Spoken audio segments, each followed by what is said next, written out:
आज अपना जो टॉपिक रहेगा वो टॉपिक रहेगा राजस्थान में कृषि। जो अपना आज टॉपिक रहेगा वो ध्यान रखें, राजस्थान में कृषि को लेके अपन चर्चाएं करेंगे। और इस वाले टॉपिक को भी ध्यान रखना, अपन अलग अलग भागों में डिवाइड करके पढ़ेंगे जिससे कि आपको याद करने में आसानी रहे। अलग अलग भागों में डिवाइड करेंगे। यदि कृषि की बात करें तो ध्यान रखना, कृषि में भी देखोगे तो अलग अलग तरीके से किस तरीके से पढ़ेंगे। इस कृषि के भी यदि अपन पॉइंट देखें तो ध्यान रखना, एक तो अपना पॉइंट आता है कृषि से संबंधित क्रांति। जो पहला अपना एक पॉइंट आता है इसमें वो कृषि से संबंधित क्रांति को लेके चर्चाएं होती हैं। 2 नंबर पे यदि अपन देखें तो ध्यान रखना, इसमें उत्पादन को लेके चर्चाएं होती हैं। और उत्पादन में भी ध्यान रखना 2 तरीके से चर्चाएं होती हैं भाई। एक तो मुख्य रूप से आप ये कह सकते हो कि फसल उत्पादन को लेके चर्चाएं होती हैं इसमें। एक तो ध्यान रखना, उत्पादन में देखोगे तो फसल उत्पादन को लेके चर्चाएं, और इनमें जो चर्चाएं होती हैं वो जिलों को लेके चर्चाएं होती हैं कि कौन से जिले ने उत्पादन में कौन सा स्थान रहा है और अब की बार पहला स्थान किसका रहा है, पिछली बार पहला स्थान किसका था। और एक उत्पादन में ध्यान रखना, आंकड़ों को लेकर अपन चर्चाएं करेंगे कि भाई उत्पादन से संबंधित जो आंकड़े जारी हुए हैं वो आंकड़ों में कितना परिवर्तन हुआ है, वो अपन उत्पादन को लेके ही चर्चाएं करेंगे। इसी क्रम में ध्यान रखना, एक जो अपना इसमें आएगा वो फसलों की प्रमुख किस्मों को लेके चर्चाएं होती हैं। और इसी क्रम में देखोगे तो एक होती है फसल से संबंधित रोग की चर्चाएं होती हैं। इसी क्रम में देखोगे तो कुछ कृषि मंडियों को लेके चर्चाएं होती हैं कि भाई कौन सी मंडी कहाँ है, एक मंडियों को लेके चर्चाएं होती हैं। इसी क्रम में यदि अपन और देखें तो ध्यान रखना, एक इससे संबंधित तथ्यों पे चर्चाएं होती हैं।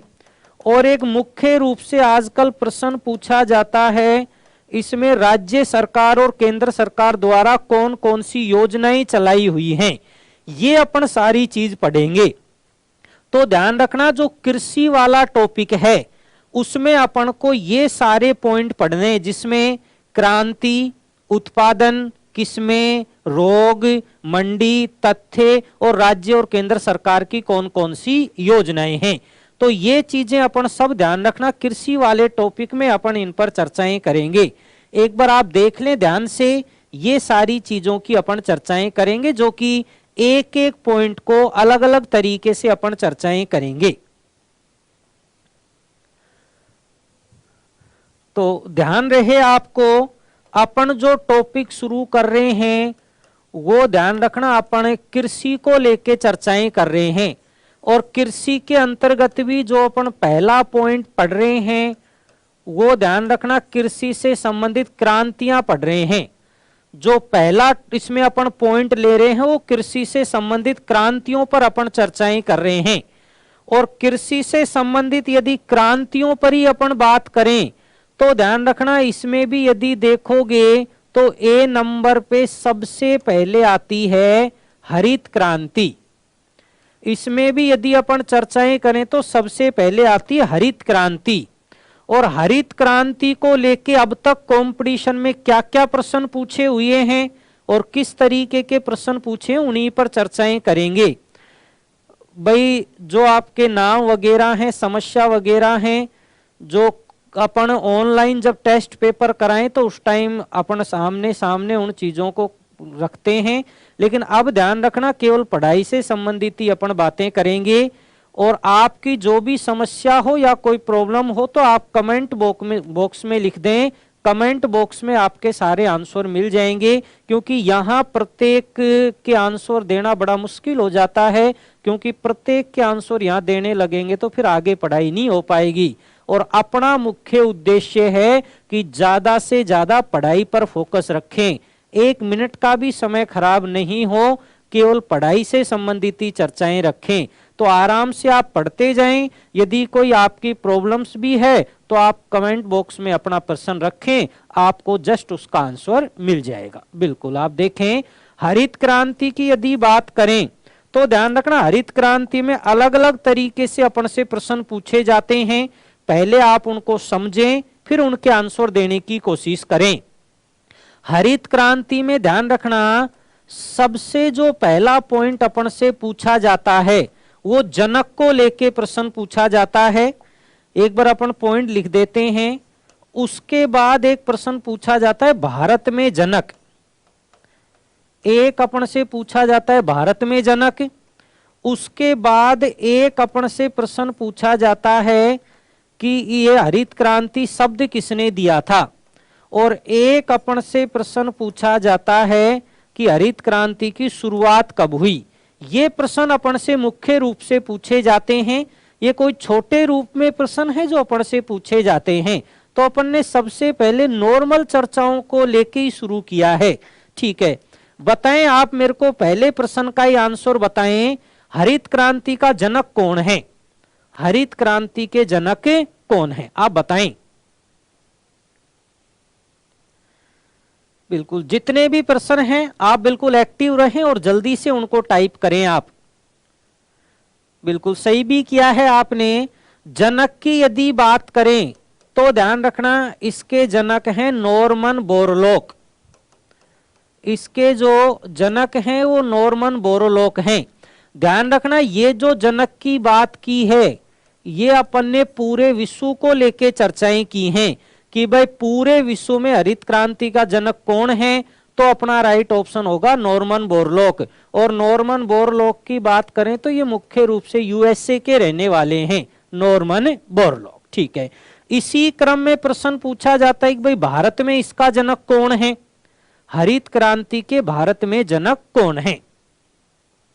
तो हरित क्रांति के यदि भारत में जनक की बात करें तो ध्यान रखना इसके जनक हैं एम.एस. स्वामीनाथन। इसके जो जनक हैं वो एम.एस. स्वामीनाथन हैं। और एम.एस. स्वामीनाथन जी देखोगे तो मुख्य रूप से तमिलनाडु से इनका संबंध रहा है।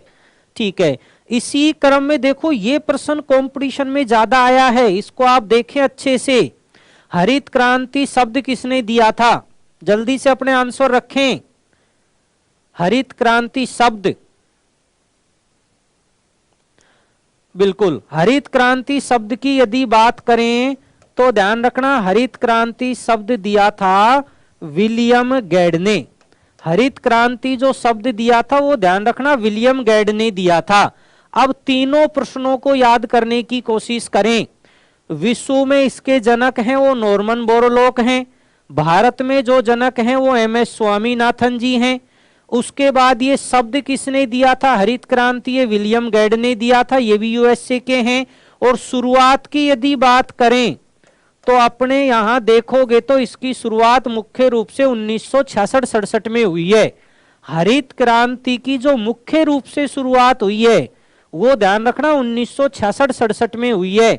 लेकिन कंपटीशन में अब तक जो ज्यादा प्रश्न पूछे हुए हैं कंपटीशन में, वो ध्यान रखना इसकी शुरुआत को लेके पंचवर्षीय योजना का प्रश्न ज्यादा पूछा हुआ है कि हरित क्रांति की शुरुआत किस पंचवर्षीय योजना में हुई। तो अगर पंचवर्षीय योजना की बात करें तो आप देखें पहली पंचवर्षीय योजना थी 1951 से 56 और दूसरी थी 1956 से 61 और तीसरी की बात करें तो 1961 से 66। ये तीन पंचवर्षीय योजना थी स्टार्टिंग में जो कंटिन्यू चली थी 1951 से 56, 56 से 61 और 61 से 66। अब एक चीज ध्यान रखना आप, हरित क्रांति की शुरुआत देखो कब हो रही है, 1966-67 में हरित क्रांति की शुरुआत हो रही है और तीसरी पंचवर्षीय योजना समाप्त हो रही है 1966 में। अब एक चीज ध्यान रखना 1966 से लेकर 1969 तक, ध्यान रखना बहुत अच्छे से, 1966 से 1969 तक पंचवर्षीय योजना का मुख्य रूप से अवकाश काल रहा है। यानी 66 से 69 तक देखोगे तो कोई पंचवर्षीय योजना नहीं बनी थी और इस पंचवर्षीय योजना को जो नाम दिया गया था वो ध्यान रखना इस पंचवर्षीय योजना को नाम दिया गया था हॉलीडे प्लान। इस पंचवर्षीय योजना को जो नाम दिया गया था उस नाम को समझें, इस पंचवर्षीय योजना का नाम दिया गया था हॉलीडे प्लान। इस पंचवर्षीय योजना का नाम हॉलीडे प्लान दिया गया था। और हॉलीडे प्लान का समय देखें आप, कब से कब तक है हॉलीडे प्लान का समय? 1966 से 69 तक हॉलीडे प्लान है। और हरित क्रांति की शुरुआत हो रही है 1966-67 में। अब ध्यान रखना, एक प्रश्न है जो कंपटीशन में प्रश्न आता है, आप उस पर ध्यान दें। प्रश्न आता है हरित क्रांति की शुरुआत मुख्य रूप से कब हुई? पहली पंचवर्षीय योजना, दूसरी पंचवर्षीय योजना, तीसरी पंचवर्षीय योजना, और एक ऑप्शन दिया होता है हॉलीडे प्लान। कहने का अर्थ यह है, अगर ऑप्शन में हॉलीडे प्लान हो तो ध्यान रखना इससे बेस्ट कोई ऑप्शन नहीं हो सकता। बिल्कुल आप ध्यान दें, इससे बेस्ट कोई ऑप्शन नहीं हो सकता है। अब एक बार आप देख लें इसको अच्छे तरीके से, पूरे को आप चाहें तो स्क्रीनशॉट ले लें इसका।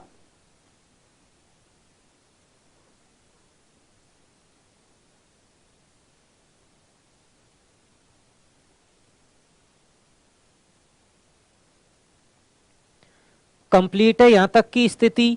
ये अपन ध्यान रखना हरित क्रांति को लेके चर्चाएं कर रहे हैं।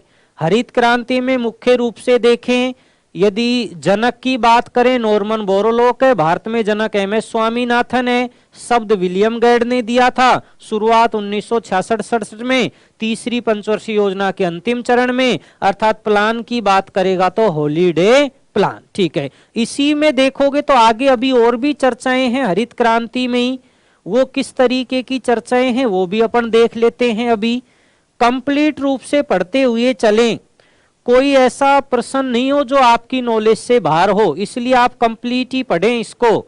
हरित क्रांति, इसी क्रम में हरित क्रांति को यदि अपन आगे देखें तो हरित क्रांति में ध्यान रखना एक प्रश्न और पूछा जाता है, प्रभाव। हरित क्रांति में एक प्रश्न और भी आता है, इसका प्रभाव, यानी हरित क्रांति का सबसे ज्यादा प्रभाव किस पर पड़ा है। और मुख्य रूप से ध्यान रखना हरित क्रांति की यदि अपन देखें तो इसके लाभ क्या हैं, और हरित क्रांति के देखोगे तो दुष्प्रभाव क्या हैं, ये प्रश्न भी अपन से पूछे जाते हैं। तो मुख्य रूप से यदि अपन प्रभाव की बात करें तो ध्यान रखना हरित क्रांति का सबसे ज्यादा जो प्रभाव पड़ा है वो गेहूं व चावल पर पड़ा है। ये ध्यान रखें आप, हरित क्रांति का जो सबसे ज्यादा प्रभाव पड़ा है वो ध्यान रखना गेहूं और चावल पर पड़ा है। और इनमें भी ध्यान रखना फर्स्ट प्रायोरिटी आपको गेहूं रखना है, यानी जो सबसे ज्यादा यदि गेहूं चावल में से भी एक चूज की बात हो तो ध्यान रखना राइट ऑप्शन फिर अपना गेहूं आएगा। ठीक है, इसी क्रम में ध्यान रखना एक प्रश्न पूछा जाता है कि हरित क्रांति का मुख्य उद्देश्य क्या है। हरित क्रांति का मुख्य उद्देश्य क्या है? तो मुख्य उद्देश्य की यदि अपन बात करें तो हरित क्रांति का ध्यान रखना मुख्य एक तो उद्देश्य है इसका उन्नत किस्म के बीजों का प्रयोग। एक तो जो इसका उद्देश्य है वो आप ध्यान रखें, उन्नत किस्म के बीजों का प्रयोग। उन्नत किस्म के बीजों का प्रयोग, ये ध्यान रखें। पहला तो मुख्य उद्देश्य इसका उन्नत किस्म के बीजों का प्रयोग, और उन्नत किस्म के बीजों के प्रयोग के बाद इसका एक दूसरा है उत्पादन को बढ़ावा देना। उत्पादन को बढ़ावा देना। और इसी का मुख्य रूप से जो तीसरा उद्देश्य है वो ध्यान रखना मुख्य उद्देश्य है आत्मनिर्भरता। फिर इसका एक मुख्य उद्देश्य आ जाता है आत्मनिर्भरता। ये ध्यान रखना हरित क्रांति के मुख्य उद्देश्य हैं। मुख्य उद्देश्यों में देखोगे क्या क्या है, उन्नत किस्म के बीजों का प्रयोग है, उत्पादन को बढ़ावा देना है, आत्मनिर्भरता है, क्योंकि जब उत्पादन को बढ़ावा मिलता है तो आत्मनिर्भरता में वृद्धि होती है। तो ये ध्यान रखना मुख्य रूप से हरित क्रांति के उद्देश्य हैं। आप एक बार इसको अच्छे से देख लें, आप चाहें तो इसका स्क्रीनशॉट ले लें, ये उद्देश्य हैं इसके।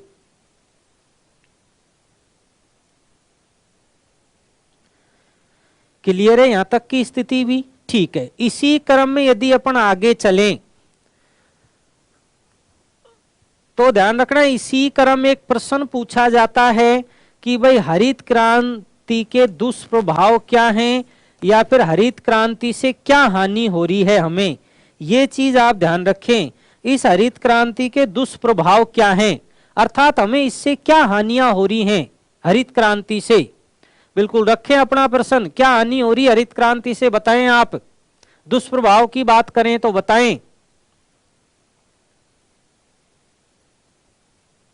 बिल्कुल सिंपल रूप से आप पढ़ते चलें आराम से। यदि हरित क्रांति में हानि की बात करें तो ध्यान रखना मुख्य रूप से तो इससे जो समस्या उत्पन्न हो रही है वो सेम की समस्या उत्पन्न होती है। इससे जो उत्पन्न होती है समस्या उसे सेम की समस्या कहते हैं। और सेम की समस्या क्या है, ध्यान रखना सेम की समस्या है भूमि का दलदली होना। भूमि जब ध्यान रखना दलदली हो जाती है तो उसे सेम की समस्या कहते हैं। अब ये भूमि दलदली किसके कारण होती है, ये ध्यान रखना इसके दो मुख्य कारण हैं। एक तो इसका मुख्य कारण है अधिक सिंचाई, अधिक सिंचाई व जल का रिसाव। इसके दो मुख्य कारण हैं, अधिक सिंचाई व जल का रिसाव, अधिक सिंचाई व जल का रिसाव। अधिक सिंचाई और जल के रिसाव के कारण भूमि दलदली हो जाती है और इसी दलदली भूमि जब हो जाती तो इसको नाम दे दिया जाता है सेम की समस्या। और सेम की समस्या की यदि अपन बात करें अपने राजस्थान में, तो राजस्थान में सेम की समस्या जो सबसे ज्यादा पाई जाती है वो ध्यान रखना सबसे ज्यादा पाई जाती है बडोपल में, और बडोपल पड़ता है हनुमानगढ़ में। और इसी क्रम में यदि सेकंड नंबर पे देखें तो ये सबसे ज्यादा समस्या फिर पाई जाती है श्री गंगानगर जिले में। और गंगानगर के बाद भी देखें तो फिर ये समस्या पाई जाती है बीकानेर जिले में।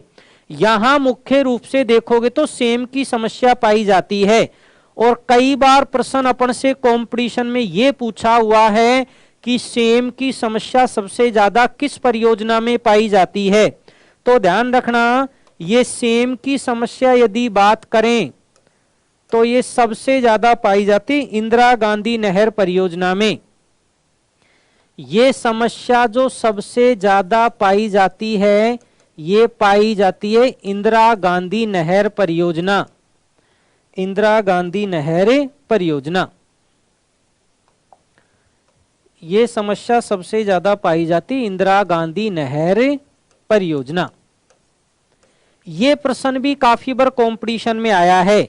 सर्वाधिक सेम की समस्या किस परियोजना में पाई जाती है, तो ध्यान रखना ये पाई जाती इंदिरा गांधी नहर परियोजना में।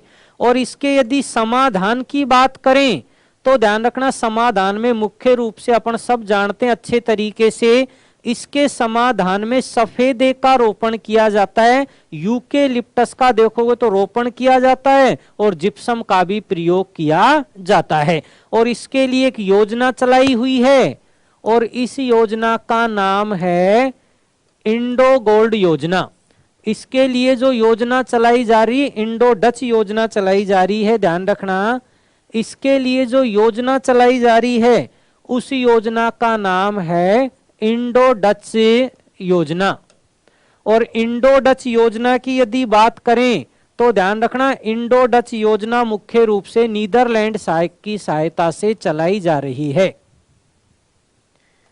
ये मुख्य रूप से नीदरलैंड की सहायता से चलाई जा रही है।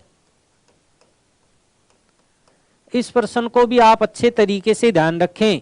सेम की समस्या से देखोगे तो मुख्य रूप से भूमि का दलदली होना है। इसको दूर करने के लिए नीदरलैंड की सहायता से इंडो डच योजना चलाई जा रही है। एक बार समझ लें, आप चाहें तो इसका स्क्रीनशॉट ले लें।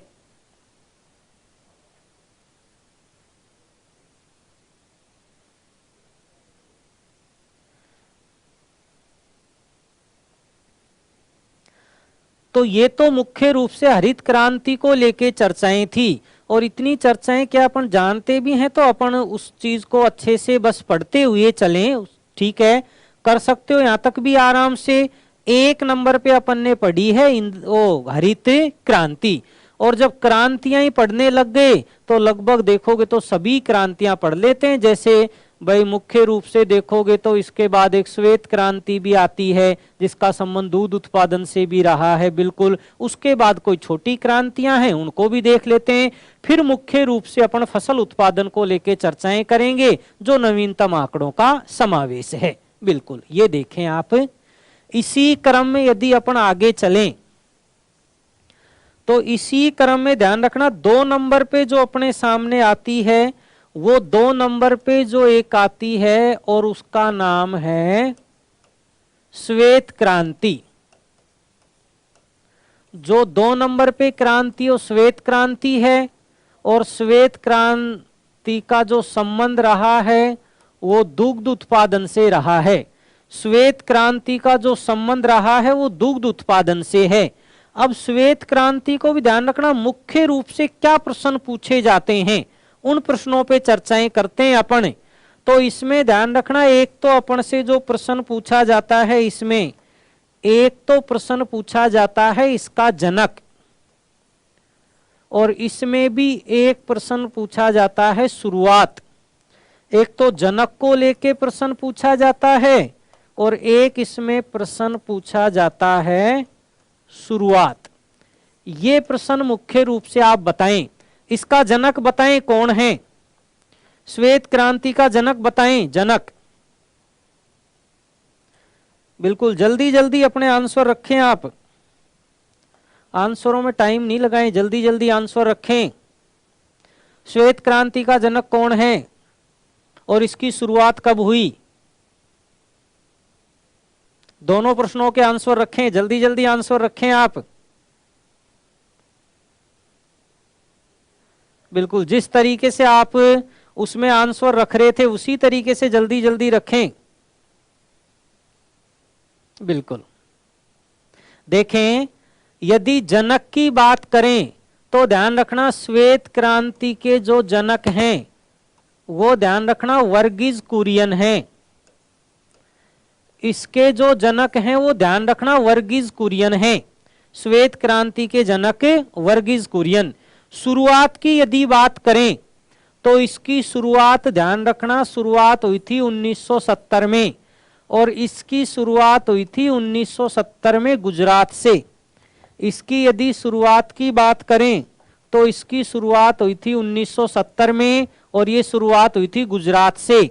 और गुजरात में भी मुख्य रूप से देखें तो इसकी शुरुआत हुई है आनंद डेयरी से। इसकी मुख्य रूप से शुरुआत आनंद डेयरी से हुई है। तो ये ध्यान रखें, दोनों प्रश्नों को बहुत अच्छे तरीके से ध्यान रखें।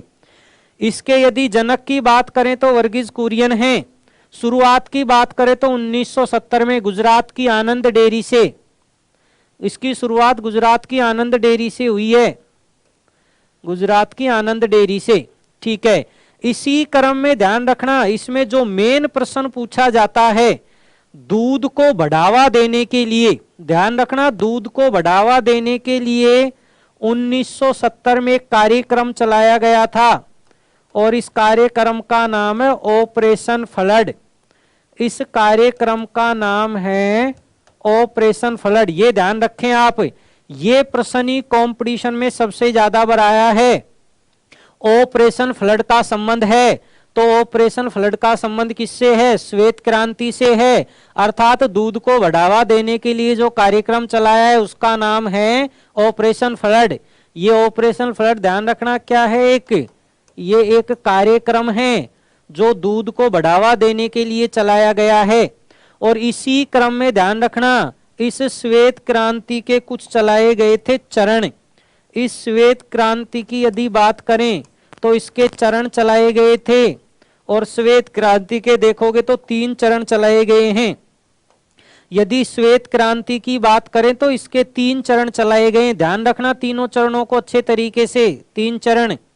और 3 चरण में यदि अपन बात करें तो इसका जो पहला चरण है 1970 से 78 के बीच चलाया गया था। पहला चरण 1970 से और 78 तक चला था। इसी क्रम में दूसरा चरण, अपने आंसर रखते चलें आप, 1978 से 85।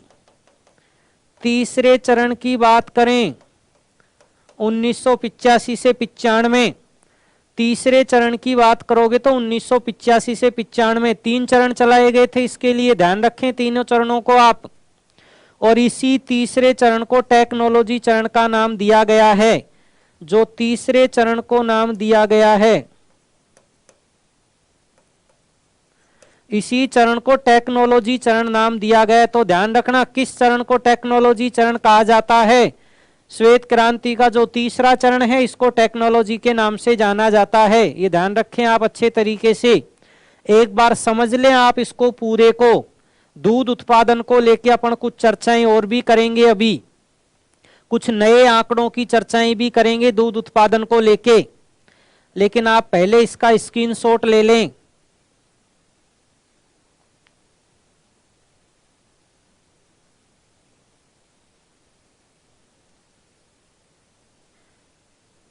क्लियर है यहां तक की स्थितियां?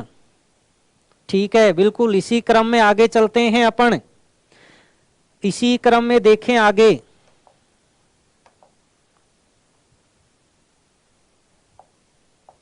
इसी क्रम में यदि अपन आगे चलें तो श्वेत क्रांति को लेके ही अपनी जो क्रांति चल रही है वो ध्यान रखना, सेकंड नंबर पे श्वेत क्रांति को लेके चर्चाएं कर रहे हैं अपन। श्वेत क्रांति को लेके ही चर्चाएं कर रहे हैं अपन ने, चेंज नहीं किया है अभी। श्वेत क्रांति, और वही श्वेत क्रांति से उसी का आगे से पढ़ना शुरू करते हैं। तो ध्यान रखना इसी श्वेत क्रांति में यदि अपन बात करें तो एक प्रश्न पूछा जाता है अपन से, दूध उत्पादन।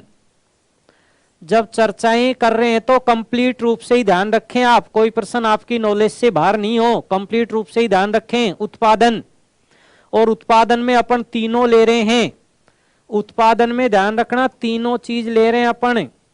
विश्व में सर्वाधिक उत्पादन, भारत में सर्वाधिक उत्पादन, और राजस्थान में सर्वाधिक उत्पादन। दो दो के आंसर रखें आप। बताएं विश्व में सबसे ज्यादा दूध का उत्पादन कौन सा देश करता है, और भारत में कौन सा राज्य करता है, राजस्थान में कौन सा जिला करता है, बताएं आप। दूध उत्पादन की बात करें तो जल्दी जल्दी अपने आंसर रखें, पहले विश्व के आंसर रखें, फिर भारत के, और फिर राजस्थान के।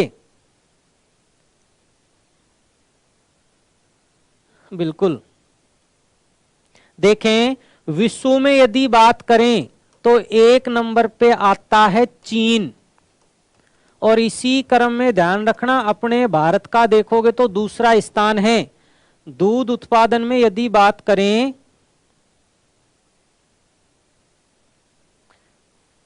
एक नंबर पे चीन और 2 नंबर पे भारत है। इसी क्रम में यदि भारत में बात करें तो बताएं भारत में दूध का उत्पादन,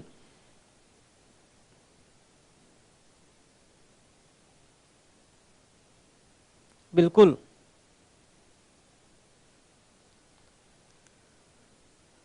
भारत है।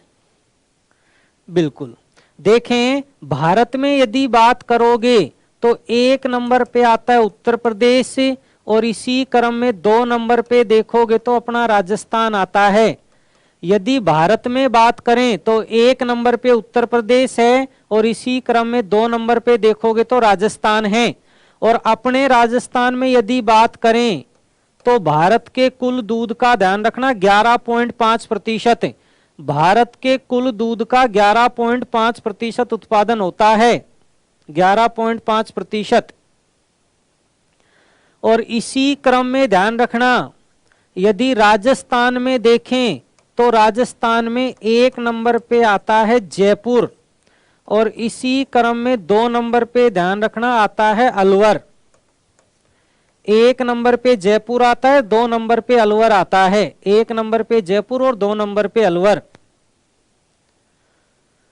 तो ध्यान रखना मुख्य रूप से तो भाई इसकी तो वर्ल्ड में भी चर्चाएं हो जाएंगी, अपन तो मुख्य रूप से अपने राजस्थान का ध्यान रखें आप तो, या भारत का ध्यान रखें, वो फिर वर्ल्ड ज्योग्राफी में भी चर्चाएं कर लेंगे अपन। यदि कोई परिवर्तन हुआ है तो अपन देख लेंगे एक बार, यदि कोई परिवर्तन हुआ है तो उसको देख लेंगे अपन। बिल्कुल भारत में ध्यान रखना सबसे ज्यादा दूध का उत्पादन करता है उत्तर प्रदेश। भारत में यदि देखोगे तो 1 नंबर पे उत्तर प्रदेश, 2 नंबर पे राजस्थान।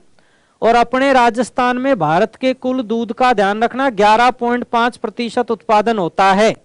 और मुख्य रूप से वर्तमान रिपोर्ट के अनुसार अपने राजस्थान में 31.60 लाख टन दूध का उत्पादन रोज होता है। 31.60 लाख टन दूध का उत्पादन रोज हो रहा है राजस्थान में, और भारत के कुल दूध उत्पादन का है 11.5%। 1 नंबर पे अपने राजस्थान में जयपुर है और 2 नंबर पे अलवर है, ये विशेष ध्यान रखें।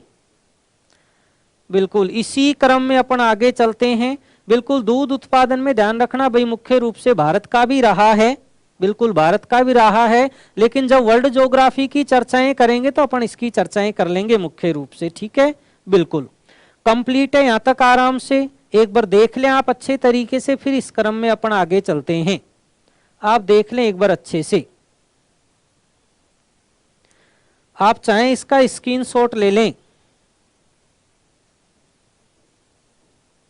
ये जो 31.60 लाख टन है नवीनतम आर्थिक समीक्षा के अकॉर्डिंग है, ध्यान रखें आप, नवीनतम आर्थिक समीक्षा के अकॉर्डिंग है ये, ठीक है। क्लियर है यहां तक की स्थिति। इसके बाद ध्यान रखना कोई छोटी छोटी 2 4 5 क्रांतियां और भी पूछता है, उसको भी देख लें आप एक बार। कोई छोटी छोटी क्रांतियां पूछता है वो आपको याद भी हैं, पर फिर भी एक बार जल्दी जल्दी देख लें आप। अपन ने एक साइड में तो लिया है क्रांति और एक साइड में अपन ने लिया है भाई उस क्रांति का संबंध किससे है या फिर उत्पादन किससे है, ठीक है। क्रांति में यदि अपन बात करें तो क्रांति में अपन ध्यान रखना 1 नंबर पे अपन ने ली है क्रांति में पीली क्रांति। और पीली क्रांति का यदि संबंध देखें तो इसका सरसों या फिर तिलहन से है। यदि पीली क्रांति का संबंध देखोगे तो सरसों या तिलहन से है। और इसी क्रम में यदि आप 2 नंबर पे देखें तो पीली क्रांति के बाद इसी क्रम में आती है लाल क्रांति, और लाल क्रांति का जो संबंध है वो टमाटर उत्पादन से है या फिर मांस उत्पादन से है। इसी क्रम में यदि 3 नंबर पे देखें तो 3 नंबर पे आती है सदाबहार क्रांति, और सदाबहार क्रांति का संबंध ध्यान रखना जैविक कृषि से है। सदाबहार क्रांति की बात करें तो जैविक कृषि से है। इस प्रश्न को एक बार समझ लें। अपने यदि देखोगे तो जैविक कृषि की बात करें तो भारत का जो पहला जैविक कृषि राज्य है वो सिक्किम है। भारत का जो पहला जैविक कृषि राज्य है वो सिक्किम है। और राजस्थान का जो पहला जैविक कृषि जिला है वो डूंगरपुर है। भारत का पहला जैविक कृषि राज्य सिक्किम है और राजस्थान का पहला जैविक कृषि जिला डूंगरपुर है। इसी क्रम में यदि अपन नंबर 3 4 पे चलें तो इसी क्रम में 4 नंबर पे देखोगे तो एक आती है अपनी अमृत क्रांति। इसी क्रम में आती है अमृत क्रांति, और अमृत क्रांति का संबंध है नदियों को जोड़ना। अमृत क्रांति का संबंध है नदियों को जोड़ना। इसी क्रम में यदि अपन आगे चलें तो एक क्रांति आती है ग्रीन गोल्ड क्रांति, और ग्रीन गोल्ड क्रांति का संबंध है आप ध्यान रखें चाय उत्पादन से। और इसी क्रम में एक आती है व्हाइट गोल्ड क्रांति, और व्हाइट गोल्ड क्रांति का संबंध है कपास उत्पादन से।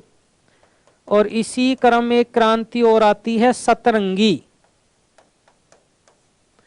और सतरंगी क्रांति का ध्यान रखना सभी क्रांतियों पर बराबर ध्यान देने वाली जो क्रांति हो सतरंगी क्रांति है।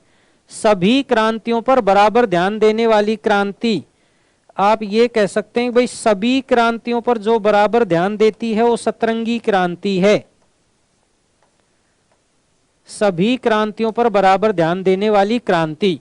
उसके बाद देखोगे तो कुछ छोटी छोटी क्रांतियां और भी हैं, जैसे भाई मुख्य रूप से देखोगे तो बादामी क्रांति है जिसका मसाला उत्पादन से संबंध है, काली क्रांति है जिसका पेट्रोलियम उत्पादन से संबंध है, और भी देखो रजत क्रांति या सिल्वर क्रांति जिसका संबंध अंडा उत्पादन से है, तो ये कोई छोटे रूप में क्रांतियां हैं। तो इन क्रांतियों को अपन मुख्य रूप से वैसे ही ध्यान रख लें, इनको ज्यादा पढ़ने की जरूरत नहीं है। मुख्य रूप से थोड़ा थोड़ा सा देखेंगे तो अपन को याद हो जाएंगे आराम से। बस इस प्रश्न को जरूर ध्यान रखें, सदाबहार क्रांति जो जैविक कृषि से है, और भारत का पहला जैविक कृषि राज्य सिक्किम है, और राजस्थान का पहला जैविक कृषि जिला डूंगरपुर है।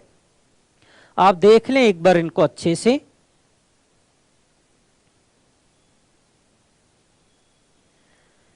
ठीक है, ध्यान रखना यहां तक की जो कृषि में चर्चाएं थी वो ध्यान रखना एक नॉर्मल चर्चाएं थी जो अपन पहले से भी मुख्य रूप से पढ़ते आ रहे हैं। अब ध्यान रखना जो चर्चाएं अपन करेंगे वो मुख्य रूप से कृषि में जो परिवर्तन आंकड़े होके आए उनको लेके अपन चर्चाएं करेंगे। तो ये जो अपनी क्लास रहे, अब इसके बाद जो नेक्स्ट क्लास रहे, तो आप उस नेक्स्ट क्लास में सभी उपस्थित रहें ऑनलाइन के लिए, और उसके जितने भी आंकड़े चेंज हुए आप उनको सबको बहुत अच्छे तरीके से चेंज कर लेना। बिल्कुल अपन धीरे धीरे और आराम से वो क्लासें लेंगे ताकि आपको नए आंकड़े बहुत अच्छे तरीके से याद हो सकें। ये चर्चाएं अपन नेक्स्ट क्लास में करेंगे, बिल्कुल नेक्स्ट क्लास में करते हैं चर्चाएं। मिलते हैं नेक्स्ट क्लास में अपन फिर। ठीक है, नमस्कार सभी को, खुश रहें आप सभी।